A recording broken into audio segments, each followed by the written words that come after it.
The darkness of the storage compartment was broken only by thin strips of light filtering through the ventilation grates above. In this dim space, two small figures huddled together, their blue-tinted skin almost gray in the low light. Rill and Lumi, children of the Nath species, pressed close to each other for warmth and comfort, their four-fingered hands intertwined. Rill, the older of the two at 12 cycles, wrapped a protective arm around his 8-cycle-old sister. Their large, liquid eyes, characteristic of their species, darted nervously toward the door whenever footsteps echoed in the corridor outside. "Do you think they'll feed us today?" Lumi whispered, her voice barely audible. The thin metal collar around her neck clinked softly as she shifted position. Rill touched his own collar and the chain that connected it to the wall. "Maybe." Captain Draz seemed pleased with yesterday's haul. The merchant vessel they were imprisoned on, the Grak ship called Thorn Fist Asterisk, was currently transporting rare minerals from the outer colonies. When the Grak were happy with their profits, the slaves sometimes received extra rations. The door hissed open suddenly, flooding the small room with harsh light.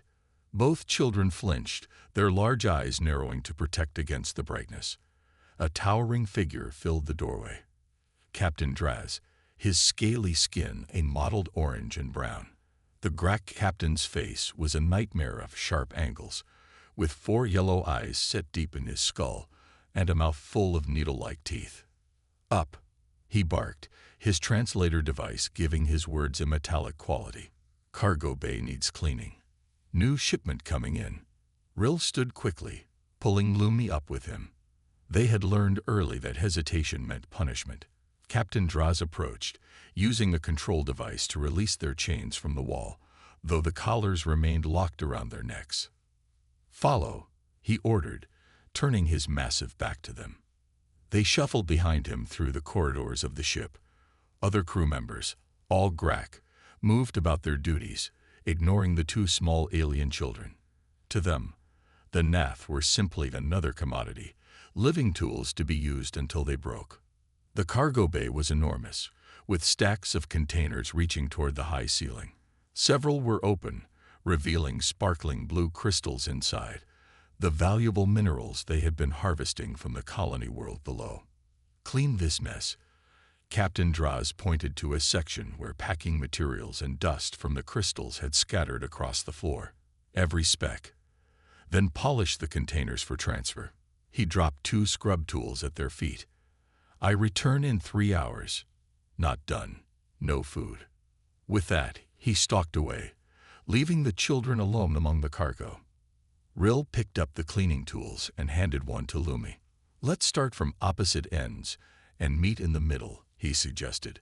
It was their usual strategy, developed over the 2 years they had been captives aboard the Thorn Fist Asterisk. As they worked, Lumi's mind drifted, as it often did, to memories of home. The floating cities of Nath Prime, with their bubble-like structures rising above the vast oceans. The gentle songs her mother would sing while tending the luminous sea flowers that grew in their family pot.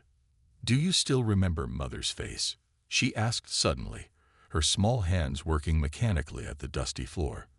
Rill paused, his jaw tightening. "Yes," he said after a moment. "I remember all of them." Neither spoke of that day, when the Grak raiders had descended on their peaceful settlement. Their parents had hidden them in a storage compartment, much like the one they now called home. The sounds that followed, weapons fire, screams, the harsh voices of the invaders, still haunted their dreams. They had been discovered, of course.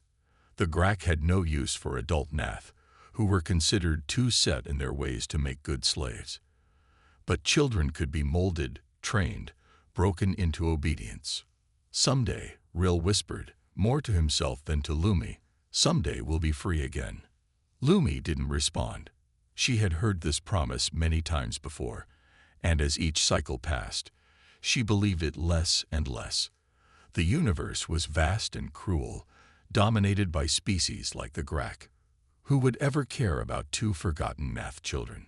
What neither of them knew was that an answer to that question was approaching, from a species the galaxy had barely begun to notice. 3 weeks had passed since the cargo bay cleaning. The Thorn Fist had left the mining colony behind, setting course for the central trading hub in Sector 9, where Captain Draz hoped to sell his valuable crystal cargo for triple the standard rate. Rill and Lumi sat cross-legged on the floor of their compartment, sharing a bland nutrition cube that served as their morning meal. The ship hummed around them, the familiar vibration of engines running at full power.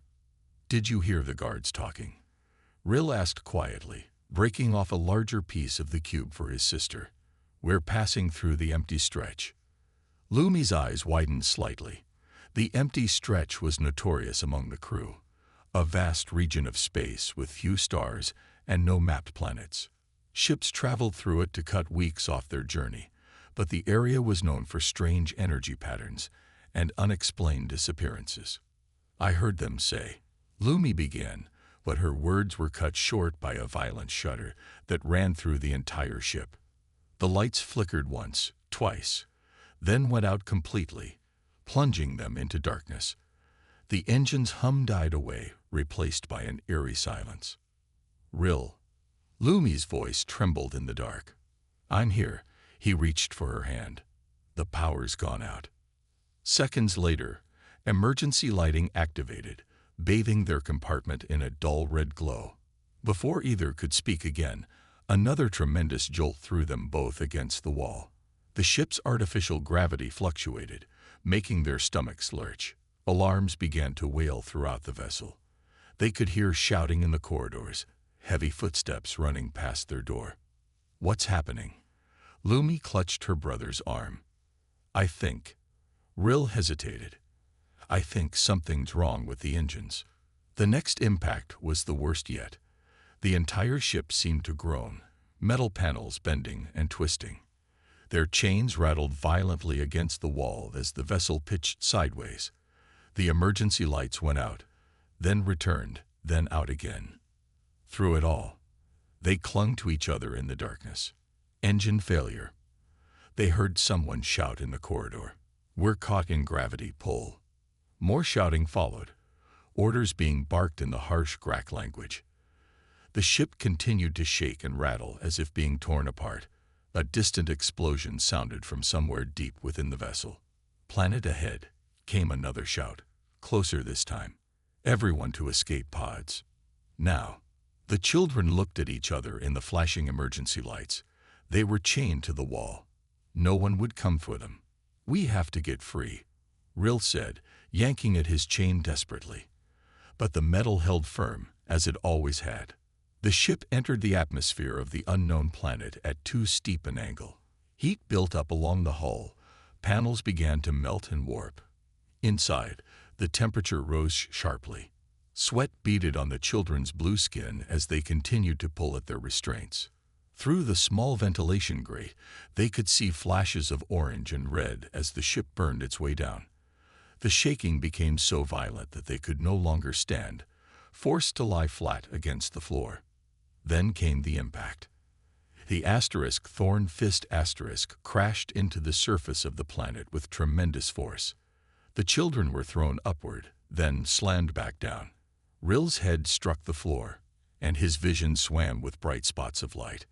Beside him, Lumi cried out in pain. Silence followed. The alarms had stopped. The ship creaked and settled. "Luma?" Rill whispered, reaching out in the darkness. "Are you hurt?" "My arm," she whimpered. "But I think it's just bruised." They sat up slowly, disoriented. The impact had twisted the wall panel where their chains were attached. It hadn't broken free, but the metal had bent outward slightly. Outside their compartment, they could hear sporadic movement. Survivors gathering, taking stock of the situation. No one came to their door. Hours passed. The air in the small room grew stale and hot. Their thirst became painful. "Do you think they forgot about us?" Lumi asked, her voice weak. Rill had no answer. Their compartment was in a secondary storage section, out of the way. In the chaos of the crash, it was entirely possible they had been forgotten. Night fell on the unknown planet. Through the ventilation grate, they could see unfamiliar stars in an alien sky. In the distance, voices of the Grak crew could be heard as they established a camp outside the ruined ship. No one came to check on the two Nath children, slowly suffocating in their prison of twisted metal. The morning sun rose over the horizon, casting long shadows across the rocky landscape. Torrin Marshall adjusted his survey pack as he crested the hill, pausing to take in the view.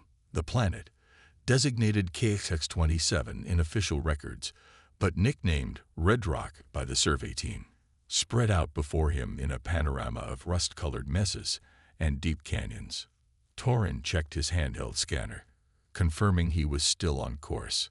As the lone field researcher for Frontier Science Initiative, his job was to collect mineral samples and ecological data from previously unexplored regions of the planet. The work was solitary but peaceful, exactly what he had wanted after leaving the crowded Earth colonies. "Base, this is Torrin," he spoke into his communicator. "I'm about 30 kilometers east of camp. Should reach the canyon system by midday." The reply came back distorted by static. "Copy that. Signal breaking up. Check in. 4 hours." Torrin frowned at the interference. Red Rock had strange magnetic properties that often disrupted communications. He'd have to remember to send a position ping later. He continued his trek, enjoying the simple pleasure of being the first human to set foot in this part of the planet. Humans had only achieved faster-than-light travel 40 years ago, relatively late compared to other spacefaring species. While the older galactic civilizations battled over prime territory and trade routes, humanity quietly explored the overlooked corners of the galaxy. Torrin reached for his canteen when something caught his eye, a strange cloud on the horizon that hadn't been there moments before. He pulled out his binoculars and focused. What he saw made him freeze. It wasn't a cloud. It was smoke. And where there was smoke, "Base, do we have any other ships in the area?" He radioed urgently. Only static answered him. Making a quick decision, Torrin changed course.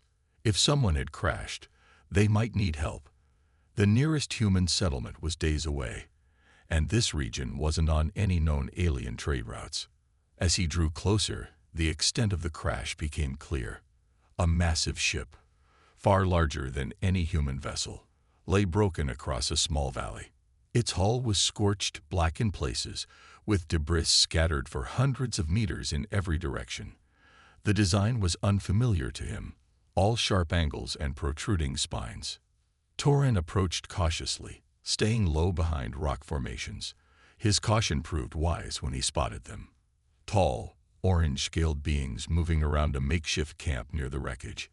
Even from a distance, he could see they were armed. "Grak," he whispered to himself, recognizing the species from his xenobiology studies. The Grak were known as aggressive merchants and occasional raiders. They weren't officially enemies of humans. The two species had limited contact, but they weren't known for their hospitality either. Torrin watched as they salvaged equipment from the ship, noting how they seemed focused on recovering specific cargo containers. No one appeared to be searching for survivors or conducting repairs. Their actions suggested they were waiting for rescue rather than trying to fix their vessel. As night fell, Torrin circled around to the opposite side of the crashed ship, looking for a way to get closer without being spotted. The Grak had set up portable lights around their camp, but left the far side of the wreckage dark. "Perfect," he murmured, making his way toward a jagged tear in the hull. Once inside, Torrin activated his headlamp on its lowest setting. The ship's interior was surprisingly intact given the violent landing. Emergency lighting flickered sporadically, casting strange shadows across the corridors. The air was stale but breathable. He moved deeper into the vessel, listening carefully for any sound of Grak inside. Instead, what he heard after several minutes of exploration was something entirely different, a faint tapping sound coming from behind a sealed door. Torrin pressed his ear against the metal. The tapping came again, followed by what sounded like a weak voice. "Hello," he called softly, then realized any beings inside probably wouldn't understand English. The tapping stopped abruptly, replaced by silence. Examining the door, Torin found it secured with an unfamiliar locking mechanism. The power appeared to be off in this section, leaving the electronic lock dead. He pulled tools from his pack and began working on the manual override. "Don't worry," he said, more to himself than whoever might be inside. "I'll get you out." After several minutes of careful manipulation, the lock released with a satisfying click. Torin pushed the door open slowly, his headlamp illuminating the small compartment beyond. What he saw inside made his blood run cold. Two small alien children huddled against the far wall, their thin blue arms wrapped around each other. They were chained to the wall by metal collars around their necks. Their large eyes reflected his light like those of frightened animals, and they shrank back as he entered. For a moment, Torin could only stare in shock. Then his jaw set in determination. "It's okay," he said gently, crouching down to appear less threatening. "I'm here to help." The two alien children pressed themselves against the wall as Torin entered their prison. Their large eyes, pupils dilated in fear, tracked his every movement. The human could see the rise and fall of their chests, rapid, shallow breathing. They were terrified. "I'm not going to hurt you," Torin said softly, knowing they couldn't understand his words, but hoping his tone might convey his intentions. He moved slowly, keeping his hands visible. The smaller of the two children, Lumi, whimpered and buried her face against her brother's shoulder. Rill, though equally frightened, stared directly at the human, his body positioned protectively in front of his sister. Torin took in the details of their appearance. Blue-tinted skin stretched thin over delicate frames.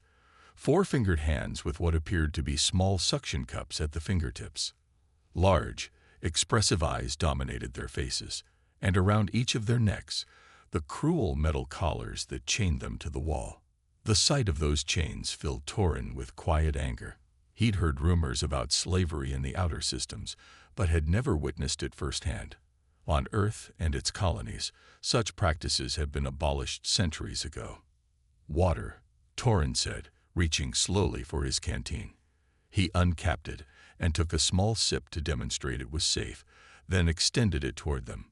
"Water," he repeated. Rill's eyes darted between Torin's face and the offered canteen.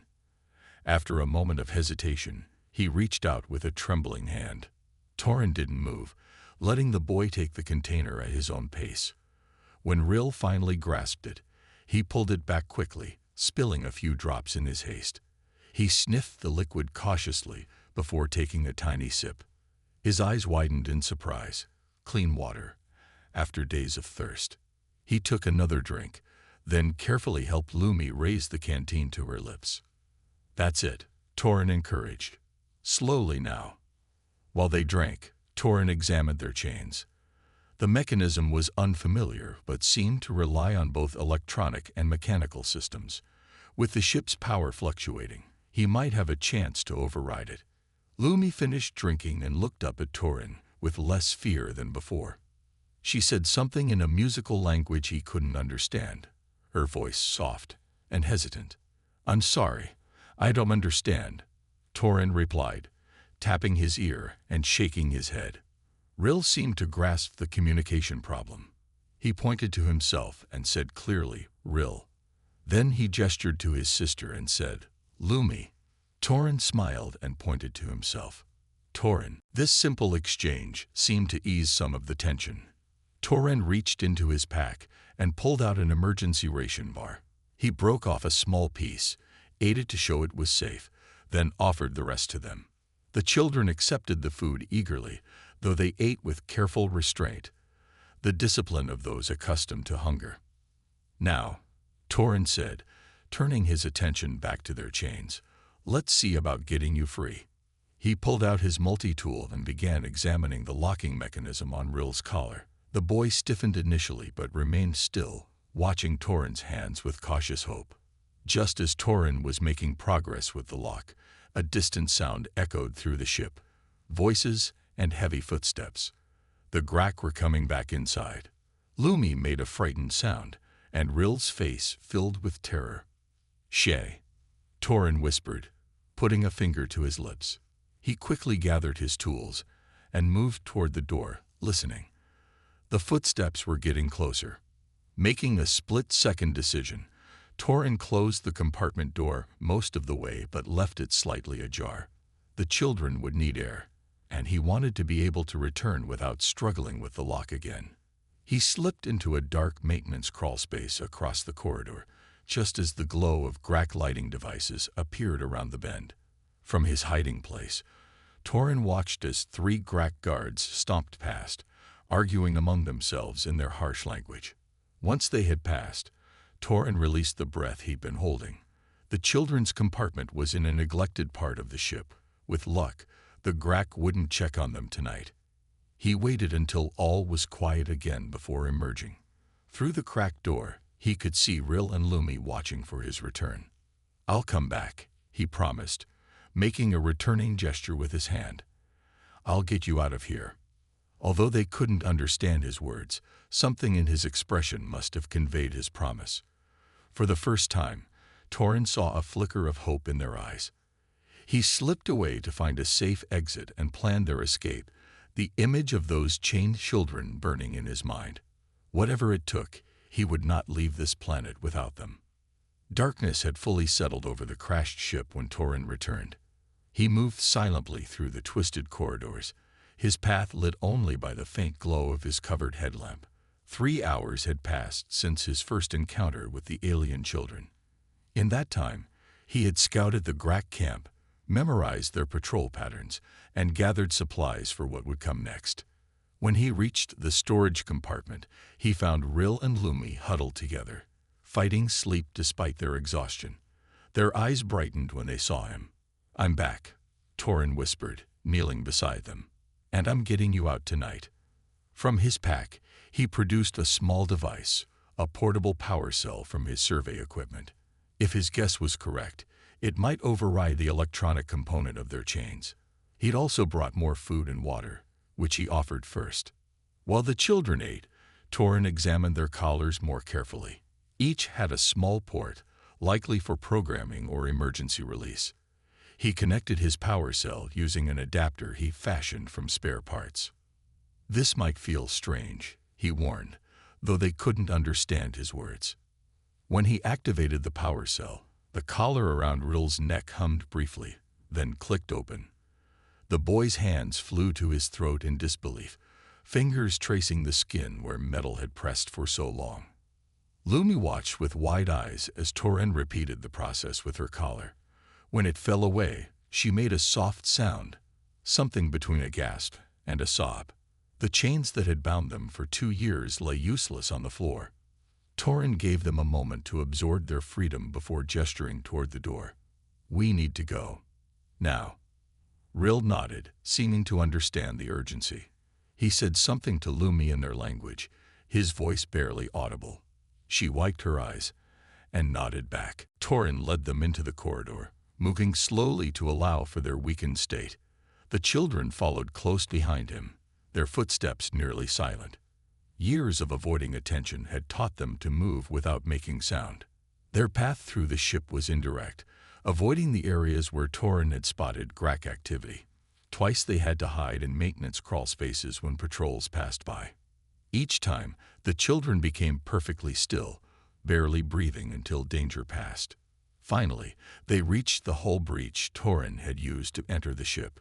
Cool night air flowed in through the jagged opening. Outside, the 3 moons of red rock cast enough light to see by. "Wait here," Torin whispered, peering outside to check for guards. The GRAC had set up their camp on the far side of the ship, concentrating their efforts on recovering cargo rather than securing the perimeter. Still, a single sentry stood about 50 meters away, scanning the horizon rather than watching the ship itself. Torin turned back to the children and pointed to the rocky terrain beyond the wreckage. He mimicked running, then held a finger to his lips. They nodded understanding. "Ready?" he mouthed. Taking a deep breath, Torin led them out into the open. They stayed low, using the ship's shadow for cover. When they reached the edge of the debris field, they paused behind a large piece of hull plating. The sentry remained oblivious, his attention focused elsewhere. Now came the dangerous part, a 30-meter dash across open ground to reach the cover of the nearest rock formation. Torin gestured for the children to stay close. Counting silently to 3, he broke into a run, keeping his body low. Rill and Lumi followed, their movements surprisingly quick despite their weakened condition. They had covered half the distance when disaster struck. Lumi's foot caught on a hidden piece of metal, sending her tumbling to the ground with a startled cry. The sentry whirled around, raising his weapon. "Intruders," he bellowed in the Grak language. Torin didn't hesitate. He scooped Lumi into his arms and shouted to Rill, "Run." They sprinted for the rocks as energy bolts from the sentry's weapon struck the ground around them. Behind them, more shouts erupted from the Grak camp as the alarm spread. Lungs burning, legs pumping, they reached the relative safety of the rocky outcropping just as more guards emerged from the ship. Torin set Lumi down, checking her quickly for injuries. Finding only minor scrapes, he urged them deeper into the maze of stone formations. "We need to keep moving," he panted, pointing toward the distant canyon system. "That's our best chance." As they fled into the night, the angry shouts of the Grak faded behind them, replaced by the sound of their own ragged breathing and the wind whistling through the alien landscape. Their escape had begun, but the most dangerous part of their journey still lay ahead. Dawn broke over the canyons of Red Rock, painting the sky in shades of amber and gold. Torin, Rill, and Lumi had traveled through the night, stopping only for brief rests when the children's strength began to fail. Now, as they crouched in the shadow of a towering rock column, Torin studied the terrain ahead through his binoculars. "We're about 5 kilometers from my research station," he murmured, more to himself than to the children. "If we can reach it, we'll have supplies, communications equipment, and shelter." Rill watched Torin's face carefully, trying to understand. Over the hours of their escape, the boy had begun to pick up patterns in Torin's speech and gestures. Now he pointed questioningly at the canyon ahead. Torin nodded.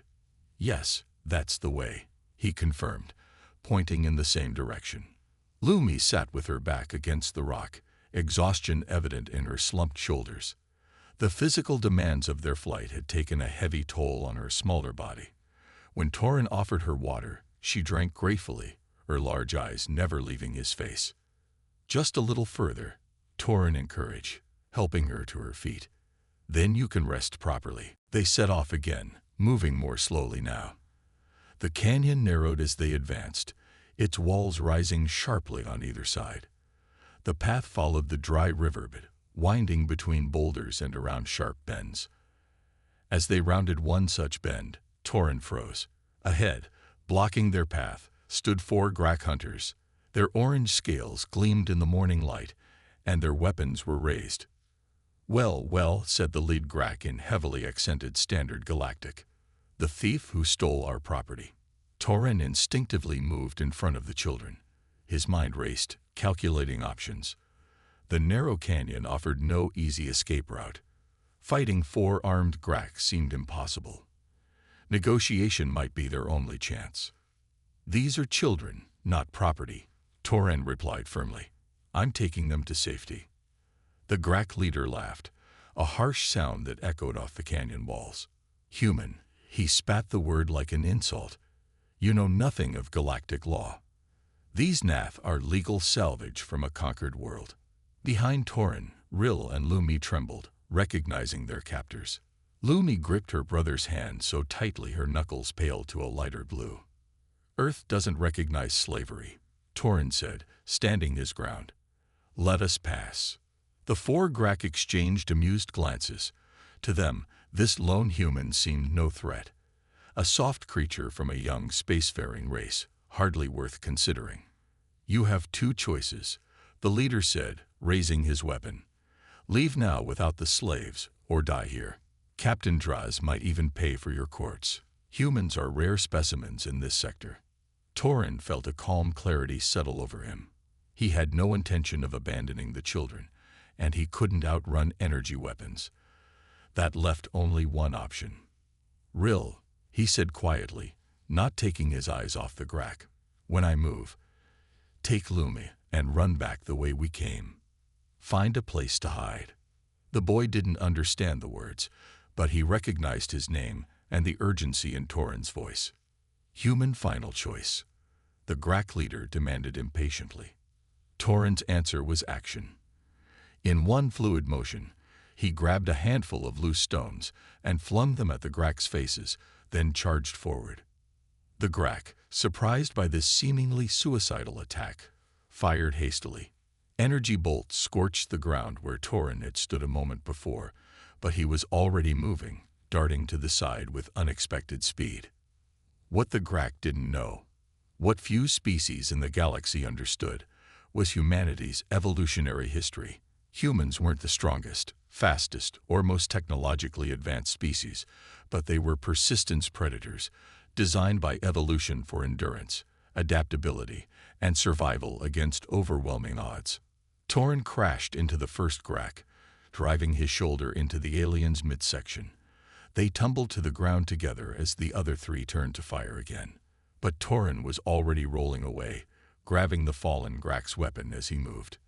With the stolen blaster, he fired at the canyon wall above the remaining Grak, sending a shower of rocks down upon them.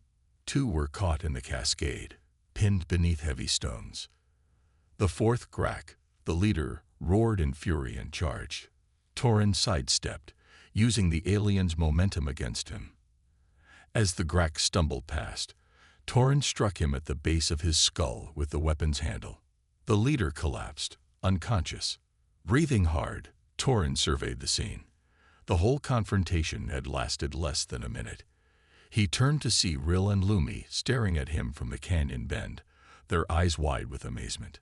"It's okay now," he called to them, gesturing for them to come forward. "But we need to hurry before more arrive." As they continued their journey, the children stayed closer to Torin than before, their fear now mixed with something new, respect, and perhaps even the first fragile tendrils of trust. The research station appeared on the horizon as evening approached, a collection of prefabricated modules nestled at the base of a cliff. To Torin, the sight of those simple structures represented safety. To Rill and Lumi, they were utterly foreign, another strange element in a world turned upside down. "We're here," Torin said, relief evident in his voice. He had carried Lumi for the last kilometer, the young alien girl too exhausted to continue on her own. Rill walked beside them, his steps determined despite his fatigue. As they approached the station, automatic lights activated, illuminating the path to the main entrance. Torin keyed in his access code, and the door slid open with a welcoming hiss. Inside, the climate-controlled air felt cool against their skin. The children hesitated at the threshold, uncertain. "It's safe," Torin assured them, stepping inside and setting Lumi gently on her feet. The interior was simple but comfortable, a combined living and research space with basic furniture, monitoring equipment, and supplies. To the children, who had known only the cold metal confines of their prison, it seemed impossibly luxurious. Torin's first priority was securing the station. He locked down all entry points and activated the perimeter sensors. Only then did he turn his attention to caring for the children. "You need food, rest, and medical attention," he said, guiding them to the small dining area. He prepared a simple meal from his supplies, choosing foods that seemed likely to be compatible with their biology. As they ate, Torin studied them more carefully. The harsh treatment they had endured was evident in their thin frames and the calluses on their hands. Yet there was a resilience in them that transcended their physical condition. After the meal, he showed them the shower facility, demonstrating how to operate the simple controls. The concept seemed new to them, but they caught on quickly. When they emerged later, clean and dressed in the smallest clothes Torin could find, still much too large for them, they looked transformed. That night, as the children slept on comfortable beds for the first time in years, Torin sat at his communications console, composing a message to Earth Colonial Authority. "This is research scientist Torin Marshall, ID number EC 329,000, 857, stationed on KX 27, he began. I am reporting a serious incident involving the Grak trade vessel Thorn Fist *. I have rescued 2 juvenile aliens of the Nath species who were being held as slaves aboard this vessel. He detailed everything: the crash, the children's condition, the confrontation in the canyon. He included images taken of their chains and injuries, along with his assessment of their physical and psychological state. These children require immediate evacuation and medical attention, he concluded. More importantly, their situation raises grave concerns about Grak activities in this sector and potential violations of the Sentient Rights Accord. Request immediate response. Marshal out. He sent the message on the emergency channel, knowing it would take at least 12 hours to reach the nearest relay station. Until help arrived, they would need to remain vigilant. The following days established a routine. Torin taught the children basic standard galactic words, and they began teaching him elements of their language in return. Through gestures, drawings, and growing vocabulary, they shared their stories. Rill explained how their home had been raided, their parents killed, their people scattered. Lumi showed Torin a small marking on her wrist, a family symbol that matched one on Rill's wrist, proof of their kinship. On the 5th day, the communication console chimed. Earth Colonial Authority had received Torin's message and dispatched a patrol vessel. It would arrive within 48 hours. That evening, as they sat watching the sunset through the station's observation window, Lumi tugged at Torin's sleeve. She pointed to the sky, then to herself and Rill, a question in her eyes. Yes, Torin nodded, understanding her meaning. You're going somewhere safe. No more chains. Rill said something in his language, then carefully repeated a phrase in standard galactic he had been practicing. Thank you, Torin. Torin felt a warmth spread through his chest. You're welcome, he replied simply. Later, after the children had gone to sleep, Torin returned to the observation window. The incident would have far-reaching consequences. The documentation of Grak slavery practices would force diplomatic confrontation. The children would become symbols in a larger struggle for justice. But for now, what mattered most was simpler. 2 children slept peacefully, free from fear for the first time in years. Sometimes, Torin reflected, the most significant changes in the universe begin with the smallest acts of compassion. In the darkness beyond the window, the first stars appeared, bright points of light in the vast expanse. Somewhere out there, other children might be suffering as Rill and Lumi had. The thought strengthened Torin's resolve. This was just the beginning.